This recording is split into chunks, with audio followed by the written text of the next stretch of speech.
സാറേ, നമ്മളിന്നിപ്പോൾ Venmony town clean ചെയ്തു. നമ്മുടെ യൂത്ത് പിള്ളേരെല്ലാം കൂടി ക്ലീൻ ചെയ്തിട്ട് നമുക്ക് കിട്ടിയ സാധനങ്ങളാണ് ഇത്രയും. നമ്മൾ വെറും ഒരു 2 ചാക്കും കൊണ്ടാണ് പോയത്. അപ്പോൾ അതിനുശേഷം 10-16ഓളം ചാക്ക് ഇത്രയും വേസ്റ്റുകളാണ് നമുക്ക് കിട്ടിയത്. ഇതിൻ്റെ പ്രവർത്തനം എങ്ങനെയാണ്? ഞാൻ എൻ്റെ ഒരു അഭിപ്രായത്തിൽ ഞാൻ പറയുന്നത്, ഈ വെൺമണി ഈ ഇടവകയിൽ ചേലച്ചോട് ജില്ലയുടെ യുവന പ്രസ്ഥാനമായിട്ട് നടത്തിയ ഈ ക്ലീനിങ് യജ്ഞം എന്ന് പറയുന്നത് ഏറ്റവും വലിയ ഒരു നന്മയിലേക്കാണ് നമ്മളെ വഴി കാണിക്കുന്നത്.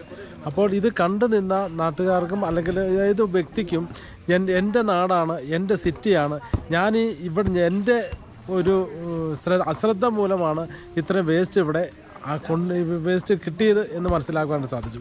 അപ്പോൾ ഓരോരുത്തരും വിചാരിച്ചു കഴിഞ്ഞാൽ നമ്മുടെ സിറ്റിയിൽ അല്ലെങ്കിൽ നമ്മുടെ നാട് വളരെ ശുദ്ധമായിട്ട് തീർക്കുവാൻ അല്ലെങ്കിൽ ശുദ്ധമായിട്ട് നിലനിർത്തുവാനായിട്ട് നമുക്ക് സാധ്യമായി തീരും.